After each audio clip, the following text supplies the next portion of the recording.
Welcome to the Urban Complex, a system of interrelated, emotion-charged ideas, feelings, memories, and impulses. This name takes the definition and lays out what a listener should expect. A podcast where ideas, feelings, and memories collide, leading towards meaningful change. I'm co-host Chris Richardson. Please enjoy the journey with the Urban Complex. Smarter cities for a stronger tomorrow. All opinions by Chris Richardson, Dominic Papa, and podcast guests are solely their own opinions and do not reflect the opinions of Arizona State University or the Arizona Commerce Authority. Any endorsement of or messages from sponsors are solely supporting the production of this podcast. There is no relationship further than podcast purposes with any sponsor unless separately created with another entity.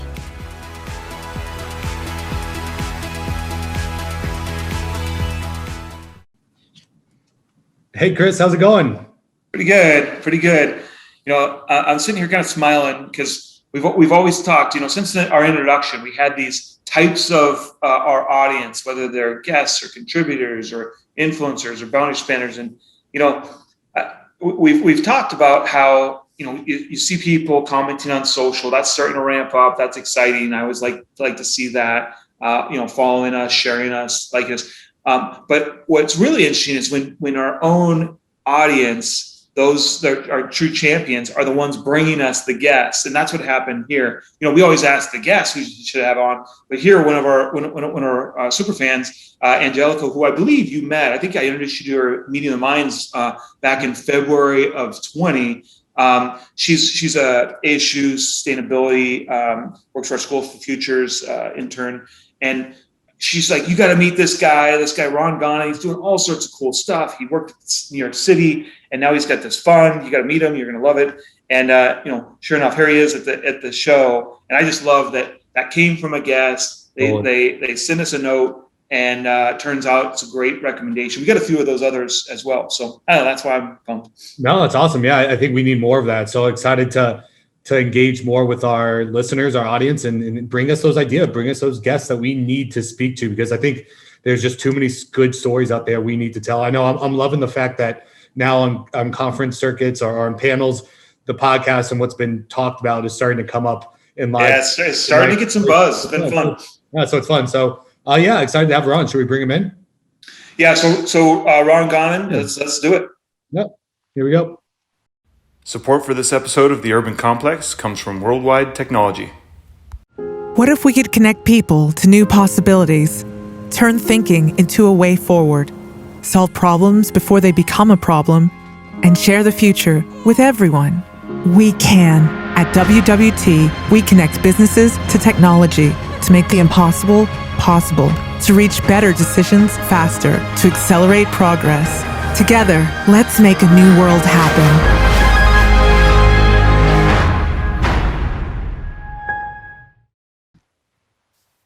All right, Ron. Well, please let Dom and I give you a warm welcome to the podcast, The Urban Complex. Thank you, guys. Glad to be here. Yeah, thanks for joining. Cool. So we have just found that one of the best ways for our guests to get acquainted with our audience is to talk about themselves and kind of how you got to where you are, right? And we'll get to all the great things you're doing currently. But just tell us about you. Make sure to highlight New York City. We're a smart city focus, so it'd be great to know you. Sure. So spent the first part of my life in Israel and then moved to the U.S. where I grew up in Philadelphia. And what was interesting about cities and growing up in Philadelphia in the 80s and early 90s was that was a rough time for Philadelphia. And so I got a firsthand experience around things not working from an urban perspective. And I think actually a lot of what you're seeing today in terms of prison reform, drug reform, those were the types of policies that I actually saw destroy Philadelphia and neighborhoods. But I grew up in Philadelphia and had the good fortune of my first kind of real job was working for a family, kind of doing odds and ends, babysitting, fixing stuff, this and that. And the dad was actually one of the first green architects in America. And so that's actually where I got introduced to this concept of sustainable building. And I remember when he's like, don't throw that away, recycle that. That's right. Or like, hey, if you just, use these kind of windows or angle the house this way. But the thing I remember most is how intuitively that made great sense to me, while at the same time, how much criticism and people looking askance at him he was the recipient of for these ideas that he had. And just in my young high school mind, I was like, something's not right here. What he's talking about makes sense, but society is trying to push back and the industry is trying to push back. Like, that's interesting. Why is that going on? But that's where I got my start in terms of sustainable business practices way back when. So sometimes people will say to me, wow, your ideas are so timely, or, you seem to like know exactly what you 35, 40 years in the making, right? Yeah, exactly. I'm like a 30-year overnight success. I've been thinking about this stuff for a long time and was really fortunate to be exposed to it early on. And I've been working in the space for a long time. It's really wonderful to now see all this galvanizing together. But fast forward, when I graduated college, it was sort of the dot-com boom in the late 90s. And I ended up going to work at what is now Accenture, then Anderson Consulting. And that was a great experience because it taught me a lot about software development and business process and engineering. And while there were times while I was there where I was kind of thinking to myself, why am I doing this? What am I doing here? I'm just coding C++ and Siebel systems. And how's this helping me in life or my interest in social causes? But looking back on it, it was invaluable. I got foundational understanding of how business process works, software works, hardware works, so on and so forth. But in my late 20s, I realized my real interest was at this intersection between social policy, the environment, and business. And I believed that the best way to maximize returns was by focusing on transparent business practices that aligned stakeholders' interest. And so I went back to business school in 2002. And what was interesting is that when I got to Columbia Business School, where I got my MBA, and people would say, well, what are you going to do when you graduate with a Columbia Business School MBA? I said, well, I'm going to focus on building a company at the intersection of progressive social policy and maximizing returns. It's like, wait a second, you're supposed to maximize shareholder value, Ron. Yeah, it was like silence in the room. And it was like, people were like, oh, okay, but how are you going to pay off your loans if you do that? Right? It was like, I don't understand. Like, are you like, what family do you come from? Maybe you're just, I'm like, I grew up with a single mom in, kind of lower middle class neighborhood in Philly. They're like further dumbfounded, being like, what? Like, I don't understand. Like, how do you, this is a business school. But lo and behold, I started my first recycling company at Columbia. Yeah. Columbia was my first investor. Oh, wow. And did you know Michael Crow at the time? He was at Columbia. No. And they invested the first $100,000 in my first business and actually exited a few years later with $1.5 million. Wow. So it was that was their return. That was their return. Yeah, it was instrumental to me because at the time when I was trying to raise money for my first company, Recycle Bank, I was getting no traction, and they put the first $100,000 in, and then ended up building a moderately successful recycling company, and they got a great return, but I couldn't have gotten my career trajectory off without that first $100K from that's amazing from Columbia. And so then I ran my first recycling company, Recycle Bank, as a CEO from 2003 to 2010, and then I exited, and then started a small solar business. Went back to Columbia and started teaching. So, is that when did you start the business to him when all the money from the Obama era was really funding green startups? No. So interestingly, what I always tell people about the Recycle Bank experience, my first experience, I actually built the business during the Bush administration. So 2003, 2010. And I would oftentimes in presentations tell people like, this is a good example of how resilient my business is we're growing under the Bush administration. And so if we ever got a Democratic administration in there, well, we'd really take off. Unfortunately, I ended up leaving before, Obama came into office. We used to have a guest representing Civ Labs in New York, and they just benefited from that same era of money. I was just curious if that was what was fueling some of your stuff. Cool. So how did you get to the city? So after my Recycle Bank experience, I was working on the solar company. I was teaching at Columbia and trying to think about, like, how do I find that next thing that gave me as much passion as Recycle Bank? And the mayor, Bloomberg, and the deputy mayor, someone named Cass Holloway, and this is really credit to Cass, we're looking around at how waste was managed in the city. They're saying we're spending almost $400 million a year exporting waste out of state landfills. New York City doesn't have a landfill. And we send some of our waste to New Jersey to be incinerated, and the rest goes to landfills in Pennsylvania, Ohio, and South Carolina. So when you're stuck on the highway thinking like, hey, it's all right that I'm stuck on I-95, all these trucks, it's American commerce, there's a strong possibility it's just New York City's garbage that you're sitting behind. And so Cass, the deputy mayor, was looking around going, this is insane. Like, I can't believe we're spending $400 million a year exporting all this waste out of the city. We've got local recycling companies. We got to completely shift this model. Talked about it with Mayor Bloomberg, and Mayor Bloomberg, he's a businessman at his heart. Mm-hmm. And I said, absolutely, let's figure out how to do it. And so I ended up getting recruited to come in to reimagine and rebuild the city sanitation department. And it was a very special opportunity for me because I was really at a point in my life where I was struggling emotionally because I wasn't sure how I was going to recapture that same energy and that same passion that I had in building my first business. And I was fortunate that I'd had a modest exit, so I had a little bit of time to think about what I wanted to do next in life. But I really wanted to find that next thing that I was just incredibly passionate about. And I couldn't find it. And it was bringing me down. And then I got a call from the city, and I got to go in and rebuild. Put me in, coach. Yeah. I was like, I can do this. I really had no idea what I was getting myself into, but I was like, I could do this. And I was kind of like the compromise candidate. I often tell people, because the environmentalists were all over Bloomberg because of the way the sanitation department was operating, just sending all the stuff to landfill. But at the same time, he knew that this was an old school, sanitation department. Literally, I'm thinking,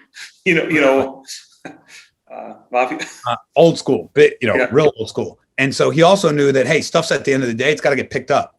And so he needed to bring somebody in that the rank and file respected, a garbage man, so to speak. And I had this kind of combination of being known as a very progressive, very focused on the environment advocate in New York City, while at the same time, the sanitation guys knew me as a guy who started a recycling business. I have a bunch of patents on hydraulics and how things work on sanitation vehicles. So I was also known as, this guy who, built a recycling company and optimized hydraulics on recycling vehicles. So I was sort of this, compromise candidates between the two sides. But it was a phenomenal opportunity to come into the city I live in and love and try to have an impact. Cool. So thanks for that. So what's closed loop partners? I mean, that's what you're doing now. And that sounds like it's in the sweet spot of where you want to be, given the story. Sure. So while I was in the mayor's office, I was thinking about, well, after I get done this experience, what would I do next? One of the interesting things about joining an administration where you're a political appointee is the day you start, you actually know what your last day on the job is going to be. Right. So you're kind of like, sort of 6 months left in the administration, you start kind of thinking about, what do I want to do? What do I want to do next? And so one of the things that I'd become interested in was how the products that we use are manufactured. Because going back to that high school experience of being with somebody who was looking at the built environment and saying, this actually isn't the most efficient way to build, that becoming infused as part of my DNA and being involved in the recycling industry where I was handling all these products and packaging, I started thinking about how are all these products and packages manufactured? I started looking at that system and saying, well, this is interesting. Most of this is manufactured using extractive resources, So for plastic, you got to extract oil. Metal, you got to extract ore. Paper, you got to extract timber. It's designed to be used once in a product and then to be discarded in a landfill. And then you start that process all over again. And I thought to myself, like, man, that could not have been designed to be the optimal system. Somebody must be making a buck there. It shouldn't be making a buck. Yeah. And what I found was not only were they making a buck, they were making billions of bucks. And that's really the extractive resources, the oil and gas and mining industry had really gamed our system starting in the 1950s, and the landfill industry to force us to participate in this system where all the products and packages that we use come from virgin resources and are designed in products and packages that we're supposed to just use once and then throw in a landfill. So I started thinking about, okay, well, how do you fix that system? And started looking at a circular economy model where you look at material science, you look at product design, you look at advanced manufacturing, advanced recycling systems, and you think about how can we design a product without the need for natural resource extraction or disposal in landfill. And then you start looking at the cost of that extractive resource and the cost of landfill, and you realize, wow, we can manufacture this material for far less money. You end up saving consumer goods companies money, retailers money, consumers money, taxpayers money. And so that was the genesis behind this idea of building an investment firm that would focus on the circular economy. And I started talking to some of the large retailers and consumer goods companies that I had a relationship with. And interestingly, they said, we've been thinking about the same thing, but we don't really have a model as to how to build out the circular economy. And that became the genesis of what today is Closed Loop Partners, which is an investment firm focused on building out the circular economy. Awesome. Ron, that's an incredible background. I just love how you continued to identify a challenge or a problem and then figure out a way to go solve it. Awesome background. Thanks for sharing it with us. You know, we've had a lot of fun on this podcast. It is a smart city podcast. Our theme is kind of smarter cities for a stronger tomorrow. So what we've loved to do is kind of ask our guests their own view of smart cities, because as we know, there's no one good definition for it, but we'd love to hear your view on smart cities, and especially how does sanitation, recycling, and sustainability play into that view? And in your mind, what's worked, what hasn't? You know, we're always curious to understand from our guest perspective. Yeah. Well, I think a smart city is a livable city. And if you think about what makes a city livable, what makes a city livable is access to affordable housing. And I don't mean affordable housing like it's got to be cheap or low income housing. I just mean it's got to be affordable where people aren't forced to live in super tiny spaces. So affordable and decent housing, access to green space. We're human beings. We evolved to be in nature. Now, our economies have also developed in such a way where we need to be in close proximity. So that's a good thing. A lot of growth has come from that. But we need to find a way to merge the two, where you can live in a city in close proximity to where you work and the people you want to be around, while also having access to green space. So that's an important one. I think being able to get around in a leisurely way, where you're not stuck in a car. I think that's another interesting study in U.S. history, where the transportation nodes were not necessarily built in the best interest of the citizen taxpayer. It was built in the best interest of the automotive industry. If you ask most people, would you rather get on a high-speed train or a subway or ride a bicycle in a safe bike lane to work, or sit in a car in traffic for an hour? Which would you prefer? Yeah, exactly. Most people are going to prefer high-speed rail, subway, metro, ride my bike in a safe bike lane. But where have our tax dollars gone? Our tax dollars have actually gone to build highways and roads. The amount of space taken up by parking spots in U.S. cities is gargantuan. So that's another thing that's really important, is how you enable people to get around in a leisurely and healthy way. And then you have things like safe streets. Obviously, you want to make sure that crime is low and people feel safe.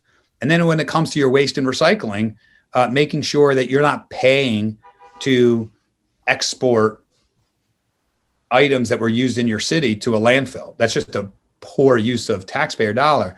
How do you set up a system where you can reuse a lot of materials or packaging, and whatever you can't reuse, that you're able to recycle it locally, put it back into a local manufacturing system?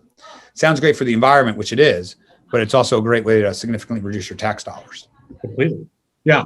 I mean, I think that's a perfect segue to kind of dive deeper into some of those successes that you've had with closed loop partners with some cities. And especially, we'd love to hear some of these success stories, but especially the one right here in our backyard in the city of Phoenix, but also, I hear there's a really good one with the city of Ann Arbor. Can you elaborate on maybe some of the successes you've had in particular those two cities? Yeah, well, I'll give you successes on both ends of the spectrum, from an innovation all the way to large scale. Perfect. So in terms of the city of Phoenix and also Ann Arbor, Michigan, and Quad Cities, Iowa, and Memphis, Tennessee, and a whole host of other cities, is we provided financing in the form of a loan in order for them to upgrade their recycling facilities, which would yield more recyclables, because there was a lot of recyclables that weren't getting into the right places. And then that loan is actually repaid through the commodity value that's generated from the facility. So it's a perfect example of everybody's winning on the side of the environment and the municipality. The municipality is able to extract more value from its recycling program, pay back the loan, and then that equipment is still there. So then it's just continuing to generate additional value. So that's on the large scale side, where Closed Loop Partners has been able to finance the upgrade to a number of recycling facilities to provide them with the most advanced equipment, increase their yield. On the innovation side, one company that I'll use as an example in terms of just how you could revolutionize how cities operate and people live, we have a portfolio company called Home Biogas. It's the first biogas. Yeah, home biogas. It's the first household size anaerobic digester. So anaerobic digesters, for your listeners, convert anything organic, food waste, biological waste, into gas. You have these small enzymes that eat the biological waste or the organic waste and release gas, and you capture that gas, which is methane, and then you have gas. Wow. And there's a number of large-scale anaerobic digesters on dairy farms or in municipal cities at the wastewater treatment facilities, but no one's ever figured out a way to miniaturize it to an appliance for a household. And that's what Home Biogas has been able to do. That's awesome. And so if you imagine home biogas being in every home in the city of Phoenix, you can now take all of your food waste, put it into your home biogas system, convert it to gas that you use for your barbecue or your hot water or your kitchen stove. Are any cities actually trying to have that part of the city's service so that it reduces what comes in? So there's thousands of home biogas systems in operation around the world today, mostly. But direct to consumer, right? So far it's been direct to consumer in the US. In the emerging markets, it's direct to municipalities. And so there's a couple thousand systems in operation in the US direct to consumer. In Phoenix, there's a few homes that already have a home biogas system. We're in the process now of starting to work with the municipalities around, let's get these installed in every home in the city that wants one, or every home that you want to have one, because 45% of what's in your garbage is organic material. If you take out your recyclables, your paper, metal, glass, and plastic, which is about 30% of your recycling stream, now what's left in your garbage is about 70 to 80% organic. But my understanding is it's not just the volume; it's also the cost to clean the stuff that's contaminated because of the bio too. So you get kind of the double whammy. Absolutely. And so, and if somebody's doing a good job recycling their paper, metal, glass, and plastic, and your listeners can check this at home, if you're doing a good job recycling your paper, metal, glass, and plastic, you'll find that about 80, 90% of what you have left is food waste, soiled paper, so on and so forth. Today, the city has to send a truck to your home, and that truck is very expensive. The labor is expensive. The fuel is expensive. The maintenance is expensive. If they're picking it up to take it to the garbage, then they got to drive it over to a landfill and pay a fee. Hopefully, they're taking it to a compost facility. If you have curbside organic collection, which a lot of cities have today, but you're still picking it up with a truck. You still got to drive it to a compost facility or AD facility to pay a tip fee. With home biogas, you can put this appliance in your backyard or attached to your home, put all of your food waste into it, converts it into gas for your home. So now the city doesn't have the cost anymore of having to come to your home to collect. Or at least they can space it out, maybe at a week, which changes the mechanics of the cost structure. That's great. Or space it out. And then you also have homes that they're now generating enough gas to cook on every day, which is incredibly important for when you go down to the lower income level. You're now literally providing people the ability to not have to pay for gas for their cooking based on their food waste. But the other thing that you provide from a resiliency perspective is, we all know what just happened in Texas a couple of months ago where the grid went completely off. We know what happened with the Columbia pipeline on the East Coast, where there was a virus attack on their software and they had to shut down the pipeline. So I think more and more American cities, more and more American households are becoming more aware of the importance of being energy resilient and energy independent. So this is another way, along with solar panels, where you can become energy resilient and energy independent. Yeah, cool. So before we jump into the book you wrote, one more company that was stuck out to me, I'm curious the correlation. It was called Trade Lines. Seemed really interesting. And I was just thinking about it. It seemed to be like a trade shipping optimization. Yeah. And of course, we know kind of what you said, whether it's trying to get materials out like waste or just move product, it has probably tremendous impact on cities and the mechanics of cities. Tell us what Trade Lines is and how you think our audience of city-oriented individuals should be thinking about Trade Lines. Yeah, so if you want to talk about an industry that's ripe for disruption and advanced technology, a lot of the shipping industry today is still paper and clipboard. And so what that means is that a lot of times you got the peaches sitting on the dock at 90-degree weather and the textbooks sitting in the warehouse in air conditioning, simply because nobody knows what's in this container. Right? So there's a huge amount of spoilage actually globally, simply because nobody's tracking where these containers are. Everything's literally still done on a clipboard and a piece of paper. And so Trade Lanes is digitizing seafaring commerce, where everything goes into a ledger. So when it's coming onto the dock, you can just scan it, see exactly what it is, where it came from, what temperature it needs to be held at. If it doesn't show up, you can see the last port that it was in. So Trade Lanes is a business we're very excited about, and a business that we think could significantly reduce loss in the shipping industry. Well, gotcha. Okay, so when we first met, I think you had literally just received your first copy of your book that you wrote. I think you held it up. You literally took it out of the package. You're like, "Oh, I just read a book." And you held it up. I'm like, "Wow, cool." So tell our audience about the waste-free world. Why'd you write it, and kind of what's the intent you hope it'll have in impact as people read it, or those principles get adopted? Sure. So the Waste-Free World is a book about the history of how our manufacturing in the United States developed. And effectively, it's a story about a scam. It's a story about a hoax. It's a story about how we were marketed and pushed away from being a society that valued quality over quantity, valued being smart about our resources, to a society that in the 1950s shifted to one in which the way we measured our status was by just how much stuff we had, And if you look at marketing pre-1950, marketing pre-1950 was focused on the quality of a product, the durability of a product, that recycling was a patriotic duty.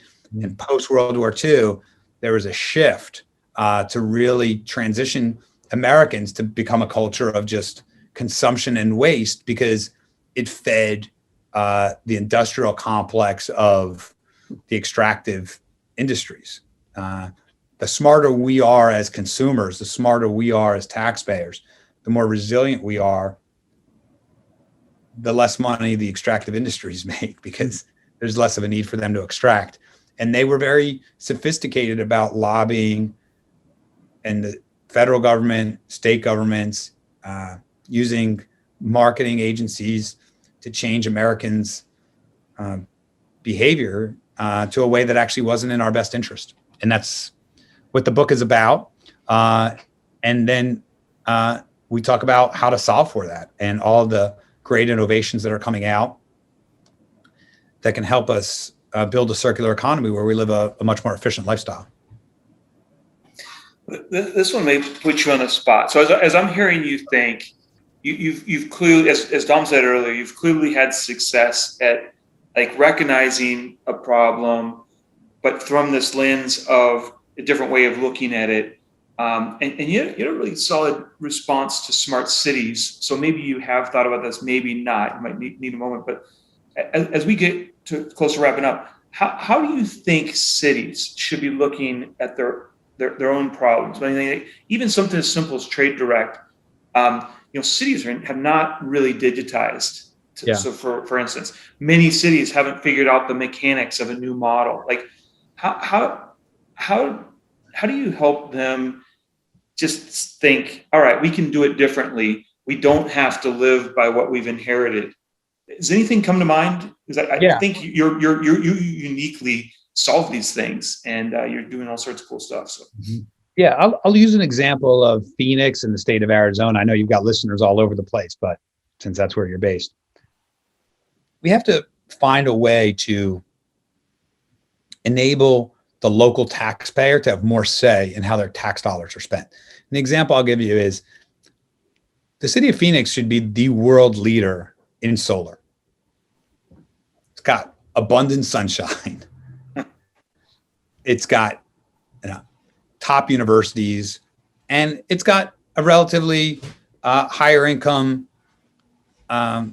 class that can easily afford to put solar panels on. So if you looked at the city of Phoenix, state of Arizona, you'd be like, these guys should never be paying for electricity or to charge their electric vehicle.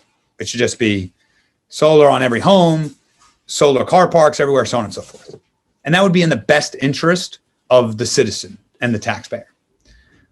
However, the big utilities in Arizona look at small scale distributed renewable energy solutions and say, wait a second, if that comes into play, what do we do?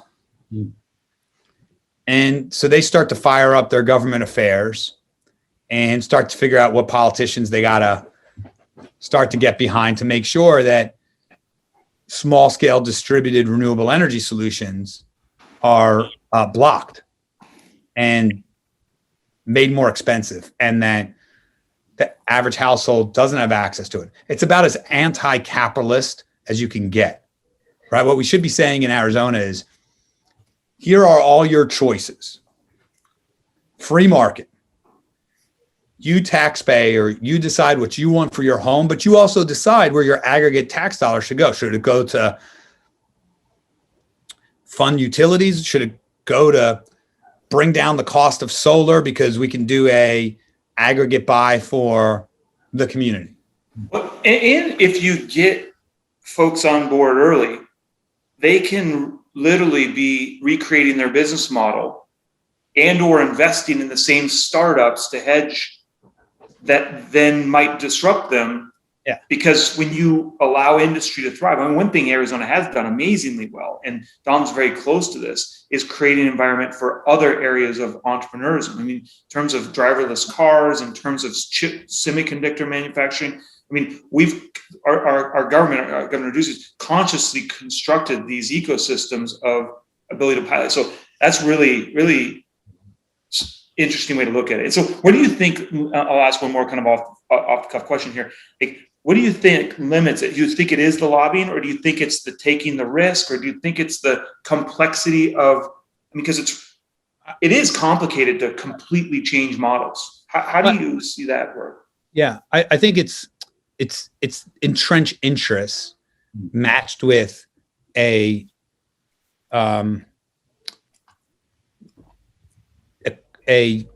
campaign finance structure that doesn't work in the best interest of the citizen taxpayer. And by the way, I don't fault the entrenched interests. I understand what they're doing. They're operating their own self-interest. They're saying, we're this big, massive, centralized utility. We want to keep our jobs. We want to survive. So I understand why they're doing what they're doing.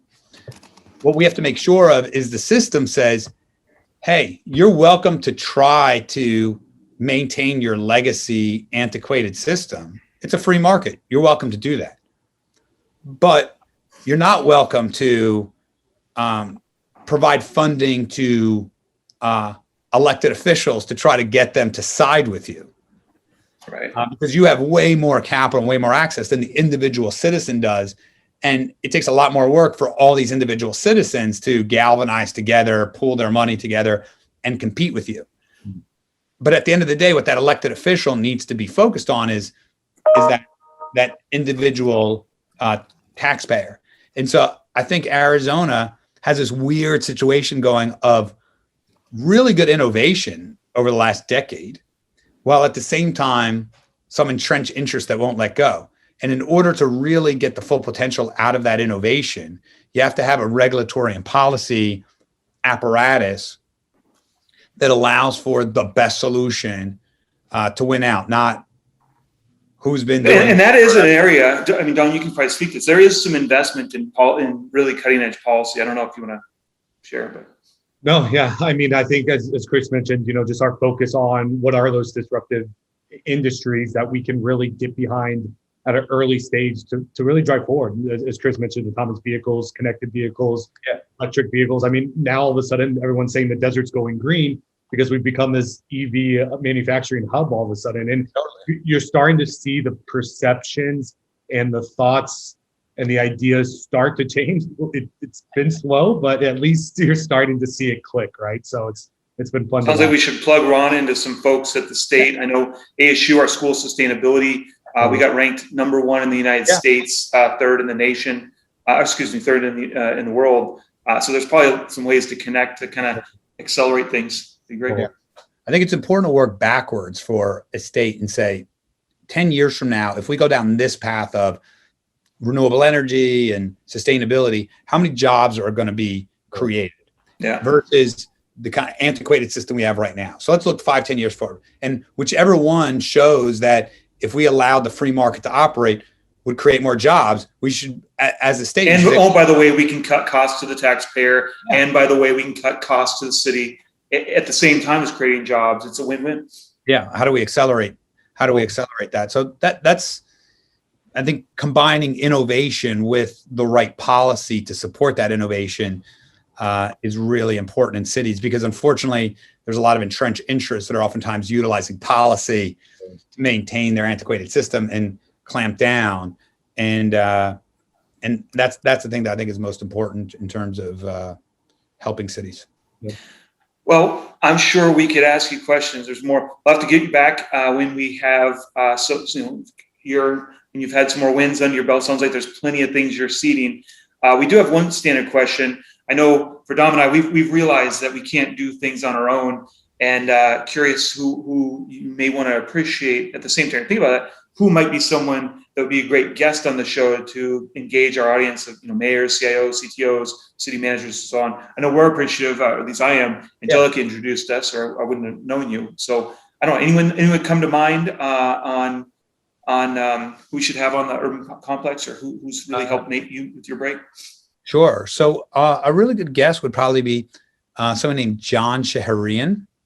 He's the CEO of ERI, Electronic Recyclers International. It's the largest electronics recycler in the US. Really dynamic guy, so just fun guy to have as a guest. But I think also an interesting topic for your listeners, because there's just so much electronics out there. And on one hand, it can become an environmental disaster because it's got mercury in it and all kinds of stuff that you got to be careful of. On the other hand, huge business opportunity. So he'd be one that I'd suggest. Great. I'd introduce you. Oh yeah. Well, I appreciate that. Yeah.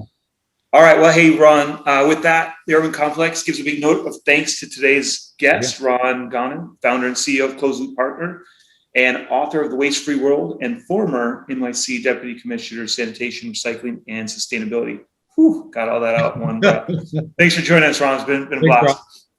Glad to be with you guys today. All right, Dom. Well, that was Ron Gonen. What do you think? Yeah, I mean, great guy to talk to. What an incredible leader, and what a kind of an incredible journey in a space that is just now coming to fruition. As he mentioned, he's a 30 plus year veteran of this, but this whole kind of renewable, smart recycling, smart waste is really coming to the forefront right now, which is an exciting time. And I want to hit on this idea of, it seems again we had another kind of individual with a management consultant background who's transitioned from that management consulting role into like a role that is either working within cities as he did with New York, or now working from the outside in, continuously helping to reimagine what innovation in cities means. And I think that's just an interesting discussion, because sometimes, when you're in the city and you've been working for the city for a long time, it's hard to think outside the box. And sometimes individuals like Ron, who you can bring in like Bloomberg did, to kind of reimagine how waste in New York could be led. I think it's just an interesting idea of when our listeners are thinking about starting their own smart city journey and who again to hire. I just thought that was interesting. Yeah, you don't have to just go with the traditional person that's done 20 plus years in cities. You can find expertise to kind of really shake it up. I think you're spot on. And we've seen a lot of that with our guests. We've had finance backgrounds. We've had, consulting, as you say. We have people that have been lawyers. So it's just interesting to hear the journey. It's always fun. Yeah. And I just love bringing in a new mindset. You could just tell how, I think I mentioned it during the interview, but you could see how his mind works. Like, there's a process over there. Something seems off about that process. Something's not right. There's inefficiency. There's a challenge to be solved. Let me go figure it out. Right. And how he's just this inquisitive. I mean, we told him like 2 questions we were going to ask, and we threw some softballs that we knew he'd be able to answer. But then, like, I asked him something, I just could tell he'd be able to think that way. When I asked him, well, what would you do if you were a city? And he just picked it related to where we live. And it really resonates, and it shows why it's hard to do these things. You're right. I mean, he does have that mind. And, it's finding that person that can be the catalyst to look at something differently and get the ball rolling when the initial part is hard. But then once it's going and you've got I was just telling a colleague the other day about what it means to be a thought leader, is you have to see something that doesn't really exist. Parts of it may, but to pull it together where a business case is made, where it actually gets the impetus to drive the change, that's when you are really doing something. And then when the ball rolls downhill, it's like a lot easier. And I think he's done that a few times, Well, yeah, I know it's just going to be interesting to see his future here. I mean, he is in an emerging space it is coming to fruition right now, especially with the administration and the focus on kind of green tech, green energy, renewable energy. He made a very, I think, poignant comment around, even though there's a lot of hype, we still need smart policy. I mean, he's talked about that idea of, inserting the home bio technology in every home. I mean, it makes sense, right? It makes sense if low-income households that can't even afford the rent and their gas payment, if they just had this in their home, that's removing one bill from their home and providing them with enough gas to live and work on, right? But it's going to be hard for cities to just kind of put this in building code, all right, or just implement this policy at scale, because it's just difficult. But I think you'll start to see cities start to chip away, and other cities will learn, and then you'll start to see kind of mass scale rollout of these technologies that get implemented through smart policy, because the tech seems there, it's proven, it works, right? But it's the policy that's kind of holding it back. Yeah, that home biogas was a really interesting example of that, right? Where there's this product out there. It clearly converts solid waste into some other form. So it takes stuff out of the trash. It actually converts it into an energy that's usable. And I asked that question. So where is the market? Is it direct to consumer or is it the municipality? Well, it's hard to get the policy in place to shift an entire model to do that right away. So they're doing direct to consumer now, but other markets that don't have that same sort of infrastructure, you said emerging markets, they're kind of going at the municipality level. But imagine maybe they win over some small city, get it started, or some subset of a city, demonstrate it out. It's kind of like we've heard a lot of our guests, pilot something, think big, start small, pilot something, see if it really does it. And then you find a way to scale it and you change stuff over time. I think people think they have to have the 5 to 10 year plan and everything figured out. But if you just know the first step, you get going. So it's a great point. I just think it's interesting. It's this in smart cities. You always see this kind of, it's the Steve Case model, the rise of the rest, right? Because someone comes out ahead and gets really, really ahead in a certain sector, but then they get too big to move and can't be innovative. But then the next ones take that next leap forward, right? And it's just continuing to play this leapfrog game. So I think you're exactly. Yeah, but at least they're collegial too, so they'll share what's working and what's not, because it's benefiting everyone. It's a great model. What do you think about? I think another piece that I saw that might not have came across was when we asked about that company trade lines. I didn't really understand what it was. I thought there was going to talk about more transportation, which is really important for cities. But when he brought it back to it was a clipboard and paper process. I guess so much of our industry is out there today that they just expect people that's the process. That's how it works, right? But if you pull back the covers and you see, wait, we can redo this and start working backwards as he referenced. We started this relationship with transportation. I guess all the bus providers out here do the same thing. They have this clipboard and paper process of doing some data. And if we could automate that, imagine, then all of a sudden you could have this completely transformative way that all of our metro is operating. I don't know. I just think it's important for our listeners to realize that sometimes if it's paper and clipboard, just because it's effective, doesn't mean it's optimal.